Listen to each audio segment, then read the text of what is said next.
Hello everyone, today is 7th of March, now it's 10 to 10 in the morning Moscow time.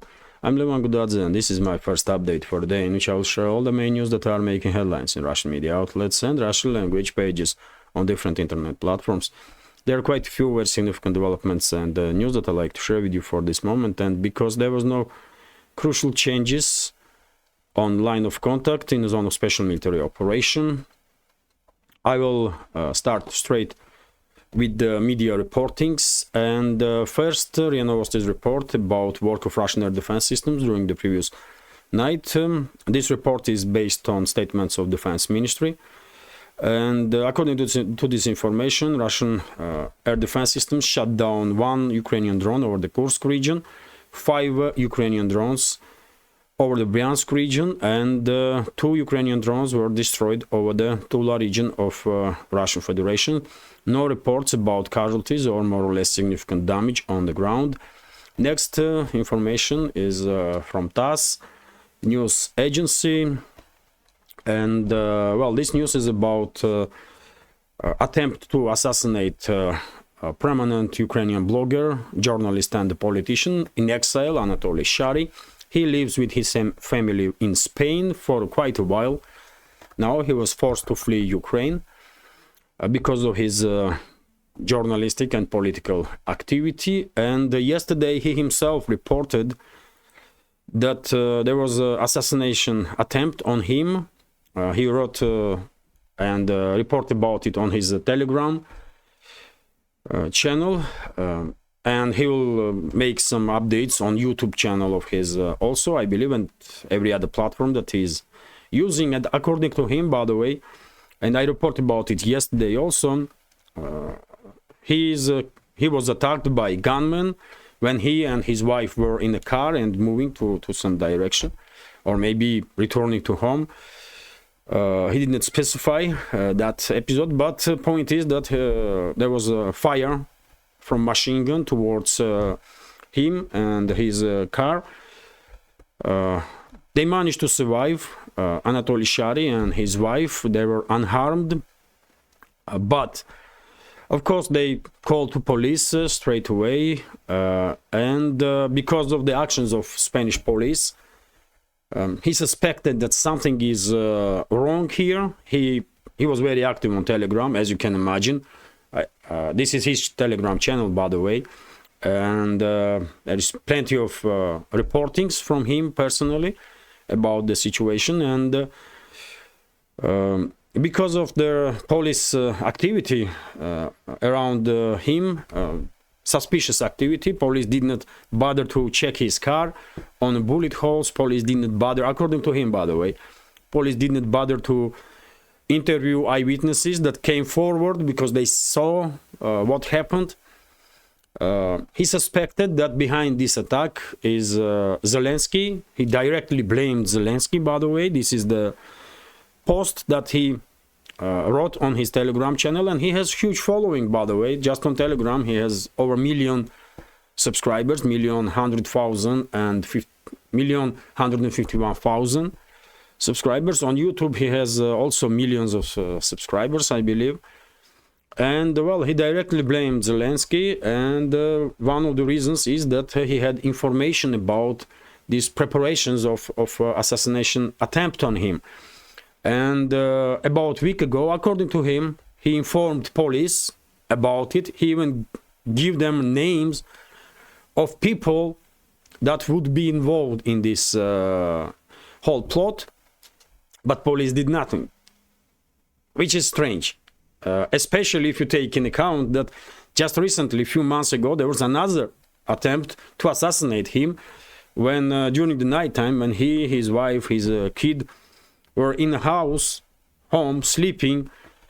Some people approach his home, and this is all on videos, by the way. Webcams did fix everything, and those people throw 5 or 6 Molotov cocktails at his home. They managed to survive that attempt also. And well, because such a history, police should act on his information, but they did not. Not police, not secret services. So he definitely has some reasons to believe that there might be some cooperation between Ukraine's secret services and the Spanish secret services. in this case to take him down. Who knows? At least that's what he is stating, and well, let's see how the situation develops further. Of course, I will keep you updated on this topic, because Western media outlets, well, with the exception of some Spanish media outlets, most likely did not say nothing about this situation, because they have to present Kyiv regime, Zelensky and his associates as some kind of democrats and fighters for freedom, isn't it? And it's not gonna be nice if they will say that this individual Ukrainian journalist and the politician is blaming Zelensky for assassination attempt. So it is what it is, man. None of us are probably surprised. We all know what kind of people those Zelensky and the other ones in Ukraine, in leadership of Ukraine are, but many people in Western society especially probably still are under influence of heavy propaganda, and they think that these people, those mass murderers in Kyiv, are some kind of freedom fighters, which is total nonsense, of course. Artists report that, well, Russian President Vladimir Putin made quite interesting statements yesterday on the closing event of the World Youth Festival that took place in Sochi, I believe. And according to him, US could not handle being the sole superpower in this world, and this is true, by the way. US did not really manage well enough this responsibility. It's really factual. So let's go through some statements here. United States was unable to manage the responsibility of being the world's only superpower after the Cold War ended, Russian President Vladimir Putin said at the World Youth Festival on Wednesday. The World Youth Festival runs in Sochi from March 1st to March 7th, hosting some 20,000 young people from Russia and abroad for sporting and cultural events. On my Telegram, I did share several posts about this festival. Many of you probably see it. And yesterday there was some closing ceremony. So addressing participants at the festival, Putin noted that after the collapse of Soviet Union in 1991, US elites had the opportunity to take advantage of the new monopoly on world leadership. I believe that United States has failed to handle the burden of responsibility that fell on its shoulders, according to Putin. The president also predicted that as the multipolar world develops, fundamental changes will also occur in Europe. Despite the current hierarchy in the Western world, the desire for independence and protection of one's sovereignty still breaks through to the surface. This is inevitable for the whole of Europe, the president noted. The expansion of the BRICS alliance has been viewed by many economists as marking the end of undisputed US hegemony in the international arena. Well, he's correct, by the way. I mean, on every single point, most likely with the further strengthened of BRICS, Shanghai Cooperation Organization, and this multipolar world idea. Of course, dominance of the Washington and London over the world will weaken, and that will open door most likely for patriots in the European states, patriots that want their states to be really independent, not some kind of client states of Washington or London.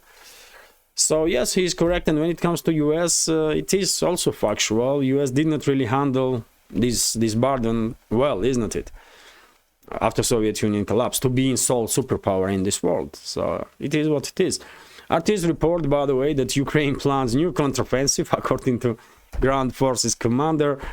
At this point, I mean, there are certain news coming in that I have to report about it because, I mean, this is a ground forces commander in Ukraine. So, I mean, you cannot ignore information or statements of him. But it's becoming more and more difficult to take these people seriously.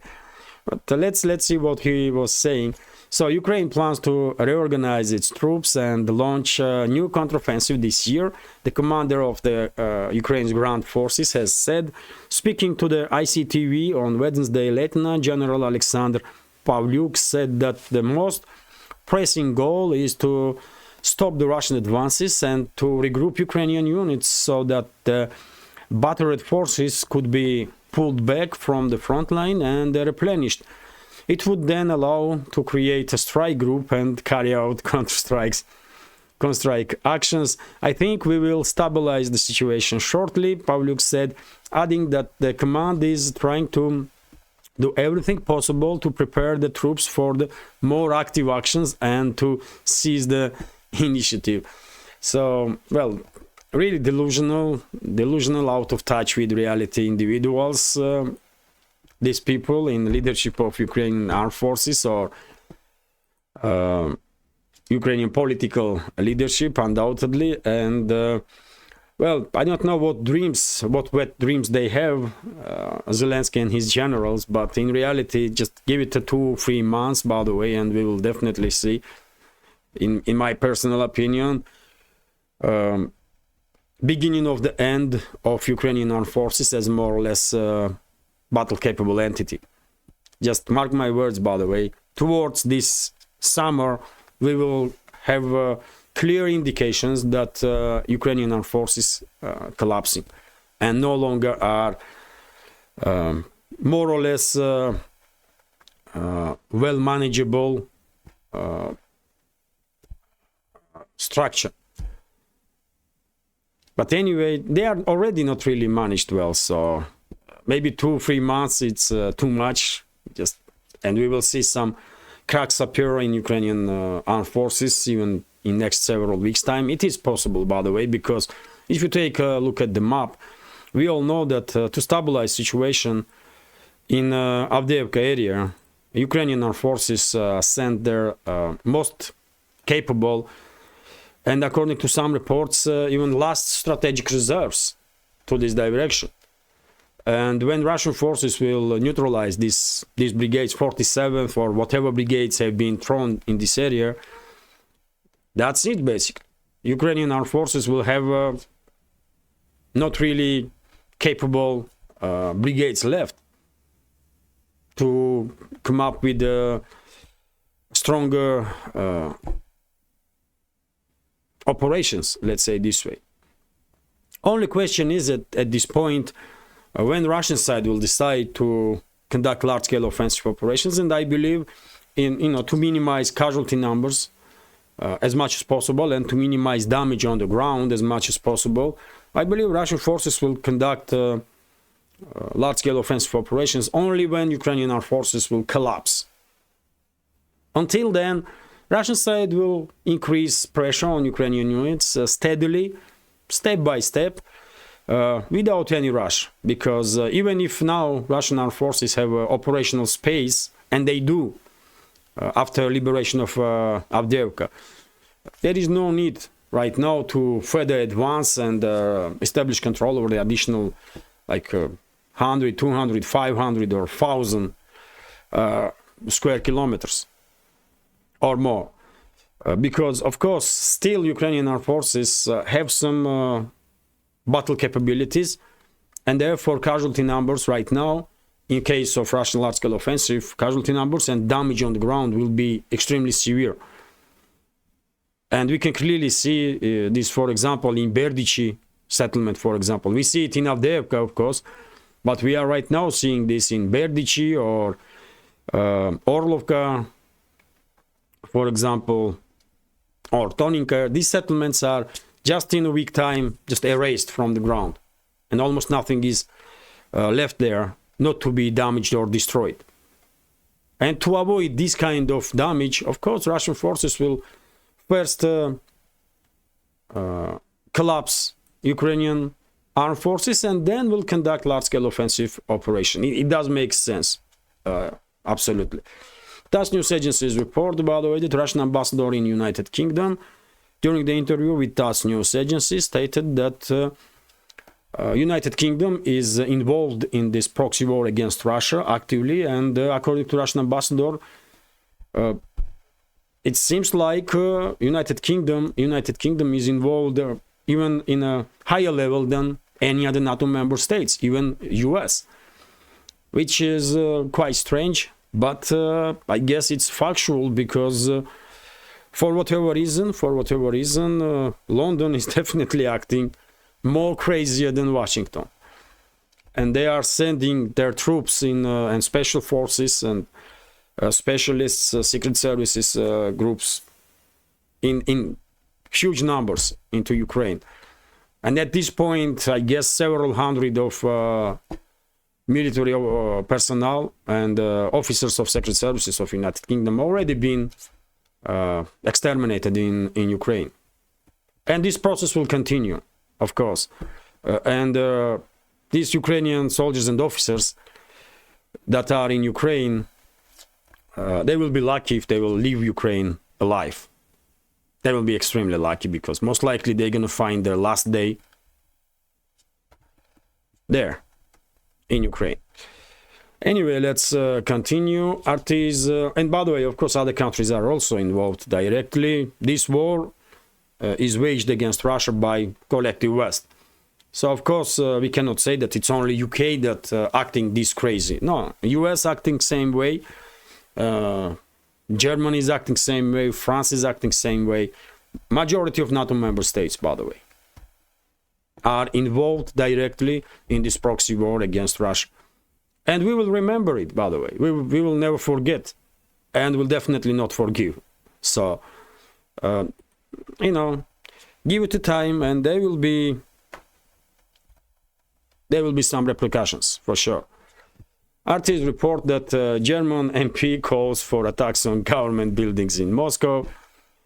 Okay, Germany is constantly in Russian media, by the way. I mean, especially lately, and for all the bad reasons. All the bad reasons, by the way. And in this particular case, well, let's go through this news. Russia's Ministry of Defense building, or the headquarters of the country's intelligence service in central Moscow, are legitimate target that should be attacked.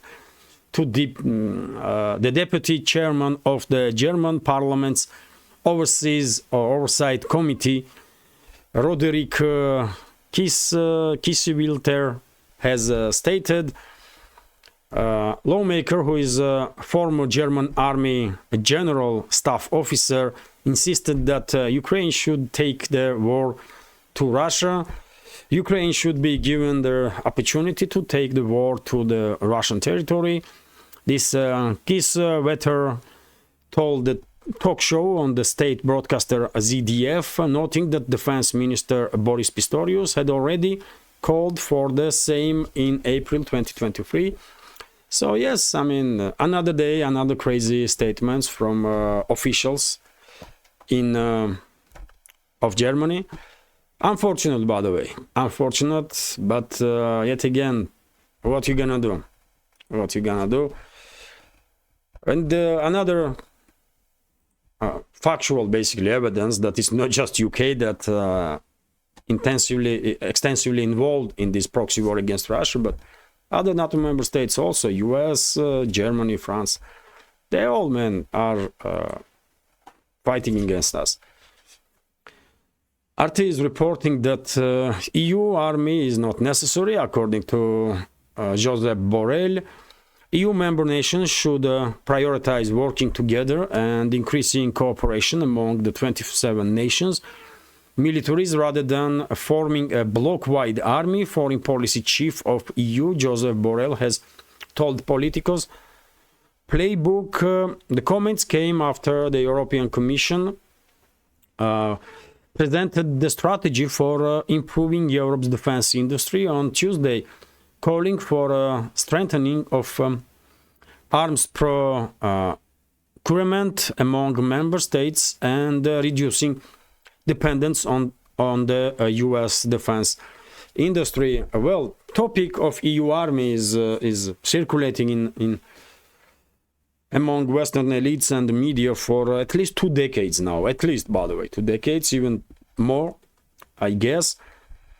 And this is definitely indicator that there are some forces in Europe that wants some independence from the US, from Anglo-Saxon domination, let's say this way, which is obviously factual. Washington and London are dominating over the collective West, and but same time we can clearly see that even inside Europe there are 2 major groups. One group is for more Eurocentric, and another group is more towards more dependent on Washington, and Borrell is among those that basically receives orders from Washington and works for them, and that's what his statement basically is highlighting, that there is no need for European army, blah blah blah. He could say same way that there is NATO, and why should we create some new military forces here then when we have NATO?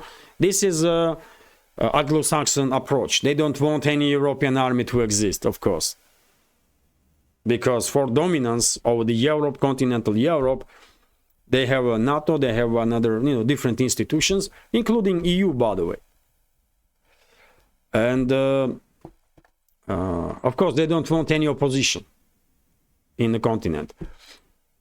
And Borrell is basically being asset of CIA, of course, bashing any initiatives or trashing any initiatives to create something independent from the Washington or London. And same will happen with any initiative, by the way, not just about army, but anything that would not be directly controlled by Washington and London will be hammered. 100%. TASS news agencies report that, well, British embassy in Sana made a statement that 2 sailors were killed and several wounded after a commercial vessel, True Confidence, was targeted by Yemeni Ansar Allah movement. So yes, tragic incident that sailors died, but yet again things in Red Sea and Gulf of Aden only escalated after US and UK start striking Ansar Allah movements, isn't it? Instead of conducting some diplomatic missions, they went for missile strikes straight away. They did not even try, and that's a result of it. It was so obvious from very beginning that in no circumstances US and UK gonna be able to defeat Ansar Allah movement or to force them to obey orders from Washington or London. It's just not happening, man. Saudi Arabia tried to deal with Ansar Allah movement or Houthi rebels for almost 10 years. Saudi Arabia, with all the modern weapons that they have from West, United Arab Emirates, and they did not manage to achieve anything really. They just destroy Yemen. That was the only achievement during that long war. And of course it was obvious that Washington and London will also fail, but I guess military-industrial complex wanted some more money, and therefore they forced this military operation. And now some people in some corrupt officials in Pentagon, in White House, and also of course military-industrial complex will receive some additional funds to replenish stockpile of weapons. That's all really. Authorities report that Indian Navy escorted Houthi hit a merchant ship, another one, by the way. Indian Navy warship has assisted a Liberia-flagged container ship that caught fire after being hit by projectile near Yemen's port city of Aden on Monday, officials have said. The destroyer INS Kolkata was diverted towards the vessel when the crew, which included 13 Indian nationals, raised the alarm after being hit. The statement released by the Indian Navy on Tuesday said that 12 Indian naval firefighters boarded the container vessel and basically helped sailors there to extinguish fire and to minimize damage. So yes, I mean, on daily basis we have this kind of reports nowadays, almost on daily basis, and I guess it will continue this way. This Red Sea crisis will continue until Washington will put some pressure on Israel to stop its operations against Palestine, and until Washington itself will stop targeting Yemen together with London. But anyway, let's continue. RIA Novosti's report that according to Turkish media, or Hurriyet, it's a Turkish media, I guess. According to media reports, by the way, Turkish armed forces are planning large-scale military operation in Iraq against Kurdish military formations, Kurdish armed formations. And, according to this information, Ankara wants to create some kind of buffer zone between Turkey and Iraq, so that Kurdish fighters will find it difficult to operate against Turkey and to communicate. Iraqi Kurdish forces will find it difficult to communicate with Kurdish forces that are operating inside Turkey and also inside Syria. This is, big regional conflict, of course. We all know that Kurdish people don't really have a state, and they are, if I'm not mistaken, 40 million of them. And they are scattered on territories of several countries. It's Syria, Turkey, Iraq, and some areas of Iran also. And all these countries have some issues with these Kurdish movements that are supported by US, United Kingdom, France, NATO in general, with the exception of Turkey, of course. So yes, this is a big issue, and I don't even know how and when this conflict between these local countries, regional countries, with the Kurdish independence movements or Kurdish armed groups will end. It will probably continue for another decades and to come. RIA Novosti's report that Moldavian government made decision to suspend its participation in a treaty about conventional armed forces in Europe, this decision will be in force after 150 days, when all the members of this treaty will be informed. Moscow will interpret this move as a preparation of Moldova to conduct some military operation against Transnistria, which is the case, I guess. And maybe Moldova even is preparing some legal basis to invite NATO forces on its territory. That's also a possibility. And of course, Moscow is monitoring situation, and this information only confirms this, that Putin had a meeting with the head of Gago, the autonomous region of the Moldova, Yevgenia Gutsul. Just recently, by the way, Transnistria asked Russia for assistance and support, and Moscow promised assistance and support. And a few days after, Gagauzia, which is central and southern parts of Moldova, Gagauzia also asked for help. This is Moldova, by the way. This is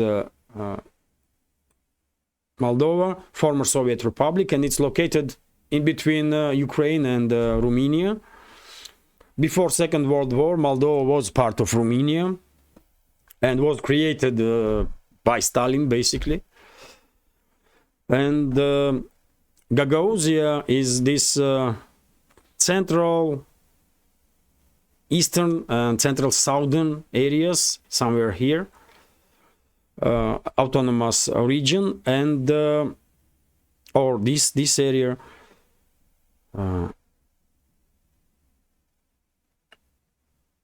you know what,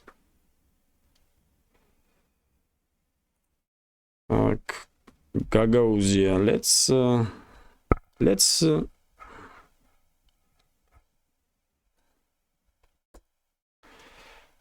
let me show you map, by the way, to be more precise. Yes, that's it, man. That's southern eastern sides. Yes, I was saying correctly. These areas are Gagauzia, autonomous region, and well, Gagauzia asked for support Russia, and Moscow promised this support. Some high-ranking officials reacted on this, including Matvienko, head of upper echelon of Russian parliament, Senate.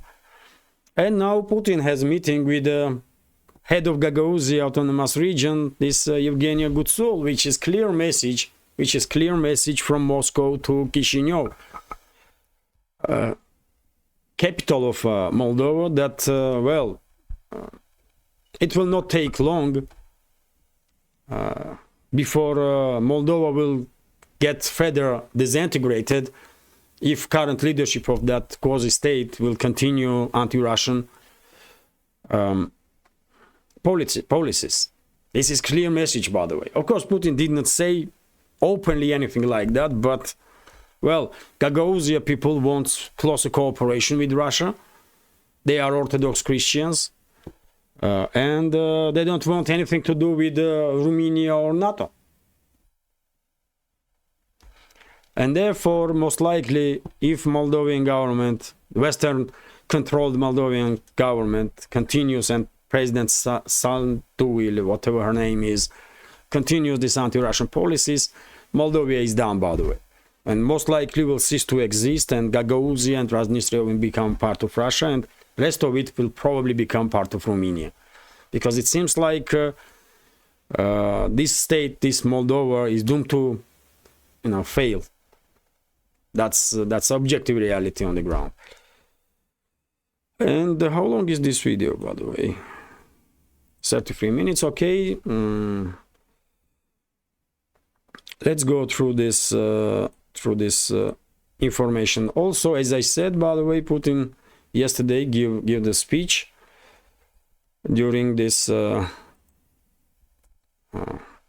final chapter of festival in Sochi.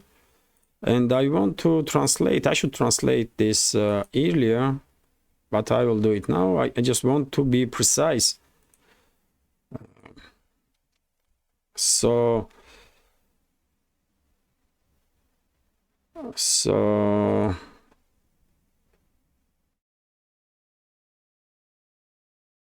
and it is important message, by the way, and that's why I'm spending this much time on it.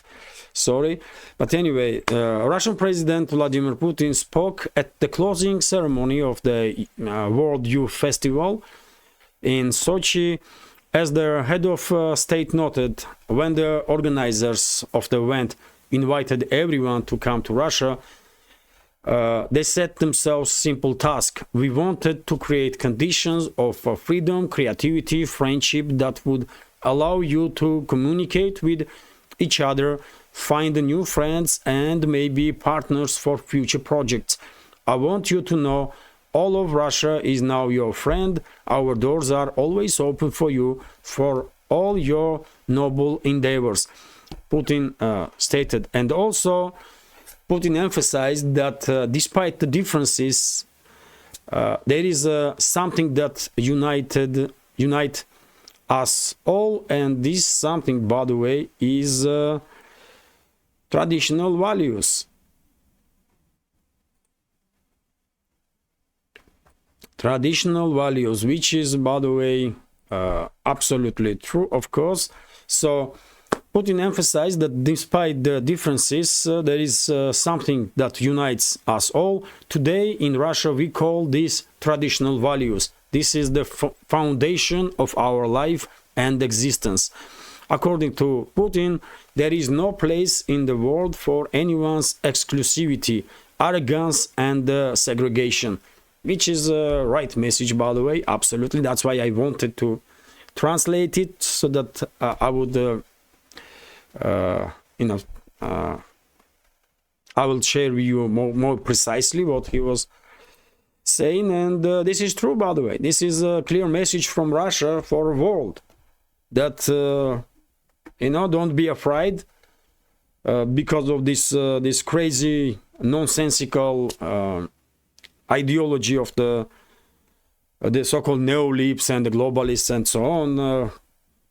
Here is Russia, stronghold of traditional values.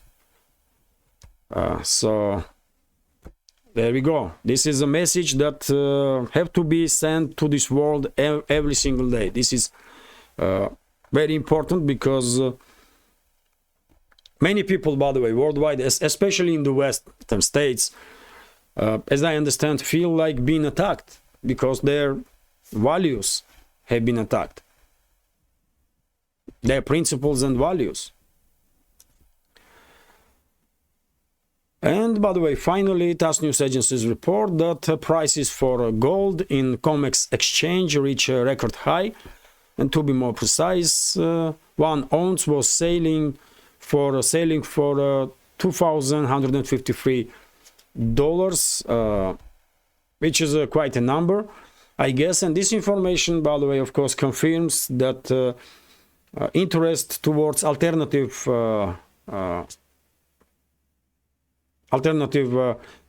the dollar and Western economy is increasing, including towards dollar, by the way. People who has money to invest, they don't want to invest no longer in dollar if they have other options, and many people don't really want to invest in Western economies any longer. And of course, prices of gold, by the way, prices of cryptocurrencies, Bitcoin is also going crazy these days, isn't it? It's some 67,000 now, one Bitcoin. So that's clear indication that Western financial and banking system and Western economies are losing trust and attractiveness. That's how I interpret, anyway, this significant rise in prices for gold, cryptocurrencies, and the rest of the commodities that are not really dependent on the Western financial and banking system or regulations. And well, this is it for now. Hopefully you will find this update interesting and informative, and if so, please click that like button and leave some commentary just about anything, any topic.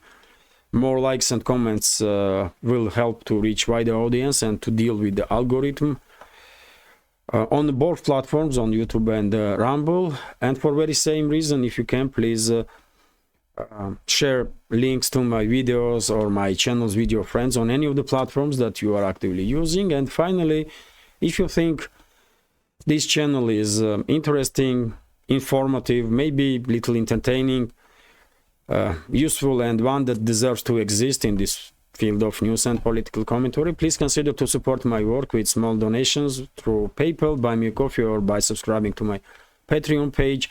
You can see all the links under this video in the description box or in the pinned comment. This is it for now. Have a great day and take care.